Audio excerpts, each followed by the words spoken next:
रह गया। क्या कहा? मैंने फोन स्क्रीन उसकी तरफ घुमा दी। उस पर सिक्योरिटी कॉन्वॉय का रियल टाइम वीडियो चल रहा था। एक काली आर्मर्ड बिजनेस व्हीकल पुराने दक्षिणी इलाके की सड़क पर खड़ी थी। दरवाजा खुला और दो ब्लैक कॉम्बैट यूनिफॉर्म पहने हुए सुरक्षाकर्मी एक मध्यम आयु के दंपति को अंदर बैठा रहे थे। आदमी की लंबाई साधारण थी, उसकी त्वचा धूप में जली हुई थी और उसके हाथों पर वर्षों तक गाड़ियों की मरम्मत करने के कारण तेल और ग्रीस के निशान जमे हुए थे। उन्हें देखते ही शू शियाओदाओ की आंखें लाल हो गईं। मैंने धीरे से कहा, मैंने ब्लैकस्टोन बेस के मेंटेनेंस और लॉजिस्टिक स्टाफ की जरूरत का बहाना बनाकर पहले ही अंकल और आंटी से संपर्क कर लिया था। उन्हें प्रलय के बारे में कुछ नहीं पता। वे सिर्फ इतना जानते हैं कि मैं उन्हें कुछ दिनों के लिए ऊंची सैलरी पर काम पर रख रहा हूँ। कन्वॉय 20 मिनट में यहाँ पहुंच जाएगी। शू शियाओदाओ के होंठ कांपे, लेकिन काफी देर तक उसके मुंह से कोई शब्द नहीं निकला। पिछले जन्म में लाल चांद के आने के बाद वह अपनी जान जोखिम में डालकर शहर के दक्षिणी इलाके में अपने माता पिता को बचाने गया था, लेकिन तब तक पूरा इलाका म्यूटेटेड रैट्स के झुंड से भर चुका था। उसे सिर्फ अपने पिता की टूटी हुई रिंच और अपनी माँ का पुराना एप्रन मिला था, जिसे वह कभी फेंकना नहीं चाहती थी। उसके बाद शू शियाओदाओ एक पागल आदमी की तरह हर दिन लड़ता और मारता रहा, जब तक कि आखिरकार वह एक बीस नेस्ट में मारा नहीं गया। लेकिन इस जन्म में मैं उसे दोबारा वह दर्द नहीं झेलने दूंगा। मैंने उसके कंधे पर हाथ रखा। चिंता मत करो, इस बार अंकल और आंटी की सुरक्षा की जिम्मेदारी मेरी है। शू शियाओदाओ ने सिर झुका लिया। उसके कंधे हल्के हल्के कांप रहे थे। काफी देर बाद उसने सिर उठाया। उसकी आंखें पूरी तरह लाल थीं। भाई लिए धन्यवाद। मैं बस हल्का सा मुस्कुरा दिया। जियांग शिनई ये सब चुपचाप देखती रही। कुछ देर बाद उसने धीमी आवाज में पूछा, तो मेरे पिता का क्या? मैंने शांत स्वर में जवाब दिया, जियांग अंकल अभी पूरी तरह सुरक्षित हैं। तुम जानती हो कि तुम्हारे पिता जियांग चेंगयुआन ड्रैगन नेशन के शीर्ष एनर्जी रिसर्च एकेडमिशियन हैं। आधा महीना पहले ही उन्हें सेना द्वारा राजधानी के अंडरग्राउंड बेस में ले जाया गया था, जहां वे highest level energy core project पर काम कर रहे हैं। वह जगह इस समय पूरे ड्रैगन नेशन की सबसे सुरक्षित जगहों में से एक है। यह सुनकर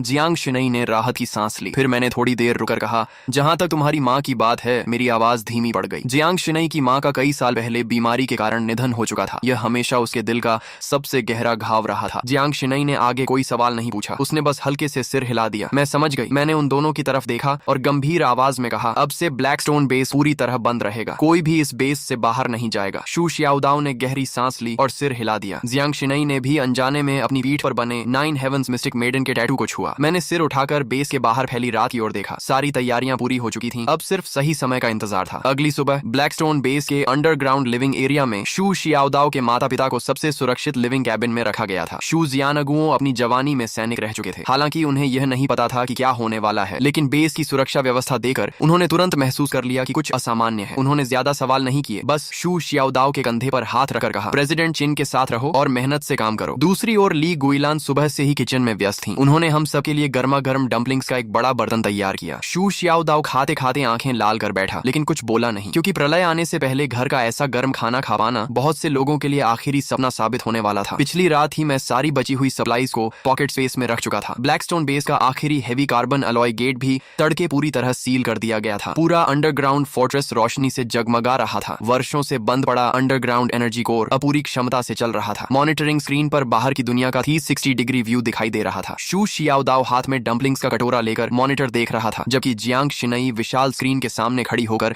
बाहरी डिफेंस सिस्टम की जांच कर रही थी। उसके शरीर पर बना 9 हेवंस मिस्टिक मेडन का टैटू पूरी तरह ठीक हो चुका था। उसकी ठंडी और शांत आभा में अब एक तेज धार जैसी शक्ति जुड़ गई थी। उसी समय मेरे फोन पर ट्रेंडिंग न्यूज का नोटिफिकेशन आया। शू रुई ने फिर से लाइव स्ट्रीम शुरू कर दी थी। स्क्रीन पर वह अब भी शहर के बीचों बीच बने अपने आलीशान विला में एक भव्य पार्टी कर रहा था। क्रिस्टल शैंडलियर्स, शैंपेन टावर, संगीत, सुंदर लड़कियां और अमीर घरानों के युवक युवतियां पूरे माहौल को अत्यंत शानदार बना रहे थे। मैंने समय देखा। लाल चांद के आने में अब 1 घंटे से भी कम समय बचा था। शू रुई ने झाओ यूचिंग को अपनी बाहों में लेकर कैमरे की तरफ देखा और हंसते हुए बोला, दोस्तों देखा आपने, वह पागल के लिए अब तक शायद किसी पहाड़ी बंकर में छिप चुका होगा। उसने अपनी संपत्ति बेच दी, टनों मांस और चावल खरीद लिए और जियांग शिनई को भी टैटू बनवाने ले गया। क्या उसे सच में लगता है कि दुनिया खत्म होने वाली है? झाओ यूचिंग उसके सीने से लगकर हंस पड़ी। यंग मास्टर चू, सच कहूं तो मैं भी देखना चाहती हूँ कि कल किनली अपनी बेइज्जती कैसे संभालेगा। शू रुई ने हाथ में पकड़ा वाइन ग्लास हिलाया और भी जोर से हंस पड़ा। अगर आज रात कुछ नहीं हुआ तो कल मैं खुद लोगों को लेकर उस पहाड़ी बंकर में जाऊंगा, उसका पूरा बंकर तोड़ दूंगा और फिर उसे अपने हाथों से मेंटल हॉस्पिटल भेजूंगा। लाइव स्ट्रीम में लाखों लोग हंस रहे थे। पूरा चैट रूम मजाक और तानों से भरा हुआ था, लेकिन ब्लैकस्टोन बेस के अंदर सिर्फ एनर्जी कोर की गूंज सुनाई दे रही थी। मैंने अपनी घड़ी की ओर देखा। 23:50। लाल चांद के आने में सिर्फ 10 सेकंड बाकी थे। बाहर की दुनिया अब भी जश्न मना रही थी, जबकि हमारे बेस के भीतर सन्नाटा पसरा हुआ था। 10, 9, 8। मैंने धीरे से हाथ में पकड़ा कांटा और चम्मच नीचे रख दिया। 3, 2, 1। जैसे ही काउंटडाउन समाप्त हुआ, पूरी पृथ्वी के भीतर से आती हुई एक प्राचीन और भयावह गूंज सुनाई दी। वो पूरा ग्रह जोर से कांप उठा। लाइव स्ट्रीम में अभी तक हंस रहा शू रुई अचानक चुप हो गया, क्योंकि उसकी विला की विशाल खिड़की के बाहर दिखाई देने वाला चमकता हुआ चांद एक पल में रक्त जैसा लाल हो चुका था। वह किसी विशाल खून से भरी आंख की तरह आसमान में लटक गया था, मानो पूरी मानवता को घूर रहा हो। इसके तुरंत बाद धरती के नीचे से घना काला धुआं निकलने लगा और कुछ ही क्षणों में पूरे जियांगजो शहर को ढक लिया। थत तेरे की, यह क्या है? चांद सच में लाल हो गया। लाइव स्ट्रीम में शू रुई की चीख गूंज उठी। उसके हाथ का वाइन ग्लास जमीन पर गिरकर टूट गया, लेकिन उसे इसका एहसास तक नहीं हुआ। तभी स्क्रीन पर जाओ यूचिंग की गोद में बैठा प्योर ब्रेड पूडल अचानक एक भयानक गर्जना करने लगा। लाखों दर्शकों की आंखों के सामने उसका शरीर गुब्बारे की तरह फूलने लगा। उसके शरीर पर काले बाल उग आए, आंखें लाल हो गईं और मुंह में रेजर जैसी नुकीली दांत निकल आए। अगले ही पल वह म्यूटेटेड पूडल झाओ यूचिंग पर झपटा। उसके पंजों ने झाओ यूचिंग के कंधे को चीर दिया और उसे जमीन पर पटक दिया। कैमरा बुरी तरह हिलने लगा। चीखें पूरे लाइव स्ट्रीम में गूंज उठी। यंग मास्टर शू, मुझे बचाइए। झाओ यूचिंग का चेहरा डर से सफेद पड़ चुका था। उसने मदद के लिए शू रुई की तरफ हाथ बढ़ाया, लेकिन शू रुई पहले ही भय से कांप रहा था। दूर रहो, मेरे पास मत आओ। वह घबराकर पीछे हटा और यहाँ तक कि उसने झाओ यूचिंग का हाथ भी लात मारकर दूर कर दिया। फिर वह सीढ़ियों की ओर भाग गया। झाओ यूचिंग जमीन पर गिरी हुई थी। उसके कपड़े खून से लाल हो रहे थे और उसका पूरा शरीर कांप रहा था, लेकिन उसे जवाब में सिर्फ शू रुई की भागती हुई पीठ दिखाई दी। म्यूटेटेड पूडल फिर से उसकी तरफ बढ़ने लगा। उसकी रक्तिम आंखें उसी पर टिकी हुई थीं। लाइव स्ट्रीम की टिप्पणियां पागलों की तरह चल रही थीं। कोई उसे बचाओ। शू रुई खुद भाग गया। अभी तक तो प्यार की बातें कर रहा था, सब खत्म हो गया। झाओ यूचिंग की आंखों में बची हुई उम्मीद धीरे धीरे खत्म हो गई। उसकी जगह गहरा क्रोध और नफरत भर गई। उसी क्षण उसकी कमर पर बना blood red spider lily tattoo चमक उठा। लाल प्रकाश की लहरें उसके शरीर से निकलने लगीं। एक एक करके लाल फूलों की पंखुड़ियां हवा में प्रकट होने लगीं। उसके पीछे रक्त रंग के फूलों का विशाल समुद्र उभर आया। पूरा दृश्य सुंदर भी था और भयावह भी। उसने ठंडी आवाज में कहा, तुम भी मुझे छोड़कर चले गए। सीढ़ियों तक पहुंच चुका शू रुई ये सुनकर रुक गया। वह पलटा और अगले ही क्षण उसका चेहरा सफेद पड़ गया। झाओ यूचिंग के नीचे असंख्य स्पाइडर लिलीज खिल चुकी थीं। वे जीवित प्राणियों की तरह हिल रही थीं। फूलों की बेलें आगे बढ़ीं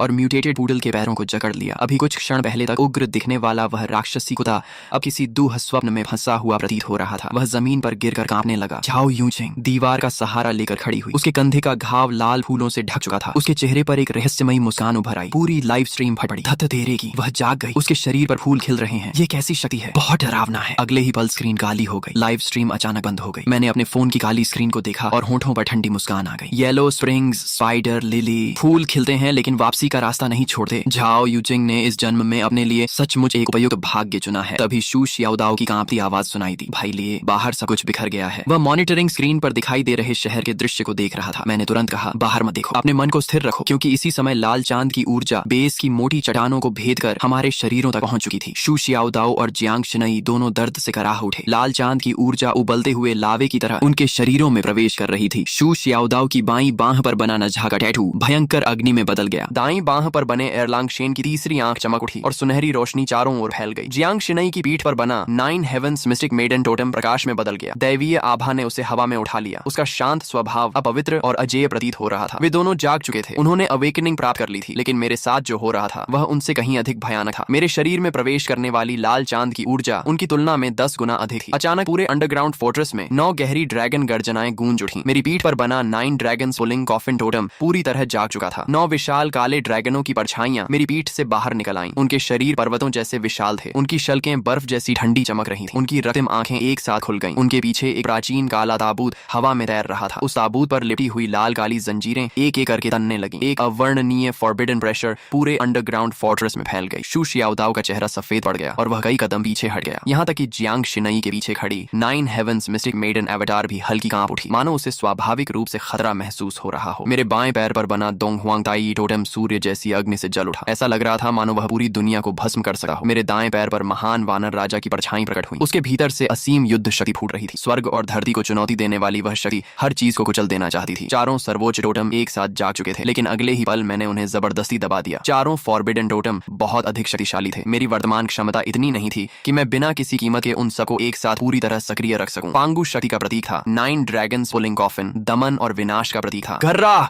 म्यूटेटेड बोर किंग ने एक भयानक दहाड़ लगाई और चारों पैरों से पूरी ताकत के साथ मेरी ओर दौड़ पड़ा। उसका विशाल शरीर किसी हैवी टैंक की तरह जमीन को रौंदता हुआ मेरी तरफ आ रहा था। भाई लिए सावधान, ये लेवल 1 पीक बीस्ट किंग है। शू शियाओदाओ अनायास मेरी मदद के लिए आगे बढ़ने लगा। पीछे हटो, मैंने ठंडी आवाज में सिर्फ 2 शब्द कहे। मैं अपनी जगह से टस से मस नहीं हुआ। न मैं पीछे हटा और न ही बचने की कोशिश की। ठीक उसी क्षण जब बोर किंग के भाले जैसे नुकीले दांत मेरी छाती को भेदने वाले थे, मैंने हरकत की। कोई जटिल टेक्निक नहीं, कोई शानदार चाल नहीं। मैंने बस अपना दाहिना हाथ उठाया और मुट्ठी बांध ली। पांगु की शक्ति, मैंने मन ही मन कहा। मेरी छाती पर बना पांगु टोटम अचानक गहरे सुनहरे प्रकाश से चमक उठा। एक धुंधली प्राचीन दैत्याकार आकृति मेरी मुट्ठी पर इकट्ठी होने लगी। अगले ही पल मैंने मुक्का चलाया। धड़ाम! कई टन वजनी म्यूटेटेड बोर किंग चीखने तक का मौका नहीं पा सका। उसका विशाल शरीर कीचड़ की तरह जमीन पर गिर पड़ा। एक ही मुक्के में लेवल 1 पीक बीस्ट किंग का इंस्टेंट किल। उसी समय मेरी पीठ से 9 गहरे गहरी ड्रैगन गर्जनाएं सुनाई दी। 9 ड्रैगन्स पुलिंग कॉफिन की विशाल छाया मेरे पीछे प्रकट हो गई। 9 काले ड्रैगनों ने धीरे धीरे अपनी रक्तम आंखें खोली और उस प्राचीन काले ताबूत को खींचते हुए आकाश में मंडराने लगे। 9 ड्रैगन सप्रेशन, मेरी आवाज गूंजी। गड़गड़ा! काले ताबूत की छाया हल्के से कांपी। अगले ही पल ऐसा दबाव फैला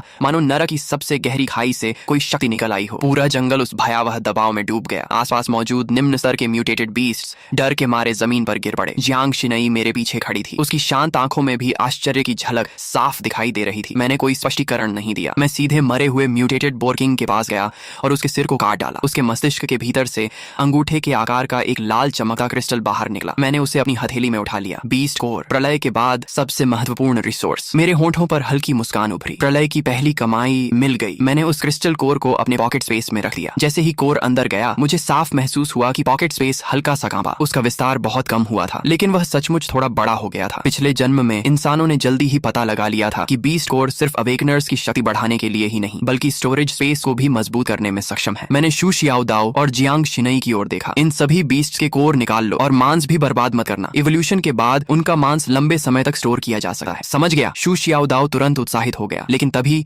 दूर पहाड़ी रास्ते की दिशा से अफरा तफरी की आवाजें आने लगी। बचाओ बचाओ! हमने मुड़कर देखा। लगभग दर्जन भर आदमी बुरी हालत में जान बचाकर हमारी दिशा में भाग रहे थे। वे गिरते पड़ते ब्लैकस्टोन बेस की तरफ दौड़ रहे थे। उनके पीछे चीते जितने बड़े कई म्यूटेटेड ब्लड ब्लेड मैंटिसेस उनका पीछा कर रहे थे। मैंने आंखें सिकोड़कर ध्यान से देखा। सबसे आगे दौड़ रहा आदमी मुझे पहचान में आ गया। लियू फैटी, वही कॉन्ट्रैक्टर जिसने ब्लैकस्टोन बेस के बाहरी निर्माण का काम संभाला था। पिछले जन्म में जब मैं बर्बाद हो चुका था, इसी आदमी और उसके साथियों ने मुझे और भी मुसीबत में धकेल दिया था। उन्होंने मेरा इस्तेमाल करके खुद को बचाया था। बॉस चिन, यंग मास्टर चिन, हमें बचा लीजिए! लियू फैटी चीखते हुए मेरी तरफ दौड़ा। जल्दी हमें अंदर आने दीजिए, हम सब जियांगझोउ के ही लोग हैं। आप हमें मरने के लिए नहीं छोड़ सकते। मैं वहीं खड़ा रहा और ठंडी निगाहों से उसे देखता रहा। मरने के लिए नहीं छोड़ सकता? मेरी आंखों में बर्फ जैसी ठंडक चमक उठी। पिछले जन्म में जब तुम लोगों ने मुझे धक्का देकर मौत के मुंह में भेजा था, तब क्या तुम्हें याद था कि हम सब एक ही शहर के लोग हैं? लियू फैटी स्तब्ध रह गया। वह मेरे शब्दों का मतलब नहीं समझ सका, लेकिन मेरी आंखों में जो भाव था उसे वह अच्छी तरह पढ़ सकता था। वह किसी उद्धारकर्ता की नजर नहीं थी, वह ऐसी नजर थी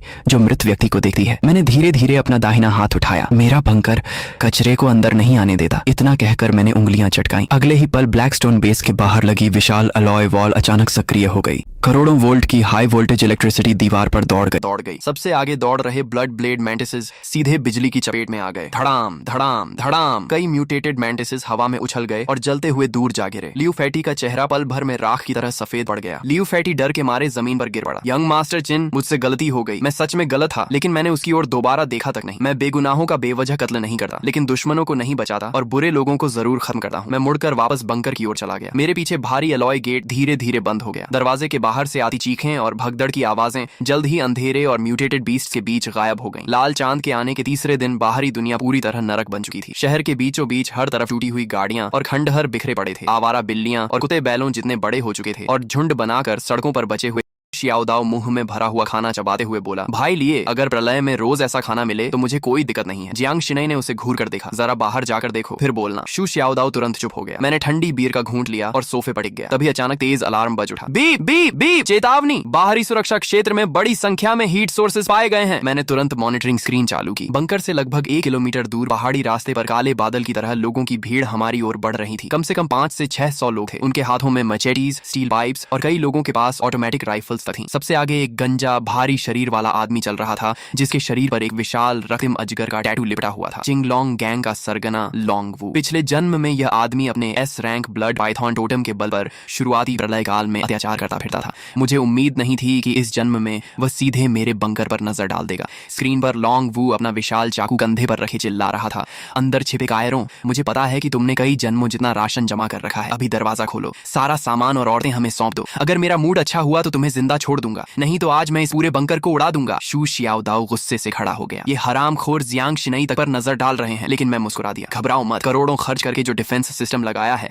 उसे काम करने का मौका तो मिलना चाहिए। बाहर लोंग वू काफी देर तक इंतजार करता रहा। जब कोई जवाब नहीं मिला तो वह गुस्से से चिल्लाया, चेहरा दिखाने की भी हिम्मत नहीं है, रॉकेट लॉन्चर तैयार करो, इस दरवाजे को उड़ा दो। 3 रॉकेट मिसाइल्स आग की लकीर बनाते हुए बंकर के गेट से टकराई। धड़ाम धड़ाम धड़ाम! विस्फोटों की आवाज रात के आसमान में गूंज उठी। चिंगलोंग गैंग के लोग खुशी से चिल्लाने चिल्लाने लगे, उड़ गया होगा। क्या प्रलय खिला? हमारे बॉस लॉन्ग के सामने सब कबाड़ है, लेकिन जैसे ही धुआं छंटा सबकी मुस्कान जम गई। चांदी जैसे रंग का विशाल एलॉय गेट अब भी वहीं खड़ा था, उसकी सतह पर एक खरोंच तक नहीं आई थी। लॉन्ग वू का चेहरा बदसूरत हो गया। फिर से हमला करो। तभी दीवार के ऊपर लगे मेटल पैनल्स धीरे धीरे खुलने लगे। कड़क कड़क कड़क। छिपे हुए कंपार्टमेंट से 12 6 barrel Gatling heavy machine guns बाहर निकल आईं। उनके काले मुंह सीधे भीड़ बढ़ गए। मॉनिटरिंग रूम में बैठा मैं हाथ में वाइन ग्लास लिए शांत स्वर में बोला, एक बार चेतावनी दो। अगले ही पल बाहरी ब्रॉडकास्ट सिस्टम गूंज उठा, यह ब्लैकस्टोन बेस की निजी संपत्ति है, तुरंत यहाँ से चले जाओ, अन्यथा परिणामों के लिए स्वयं जिम्मेदार होंगे। निजी संपत्ति? लॉन्ग वू हंस पड़ा, भाड़ में गई निजी संपत्ति, सब लोग हमला करो। मैंने अपना वाइन ग्लास मेज पर रखा। फायर। अगले ही सेकंड 12 गैटलिंग गन्स एक साथ गरज उठी। तड़ तड़ तड़ तड़ तड़। आर्मर पियर्सिंग बुलेट्स का तूफान पहाड़ी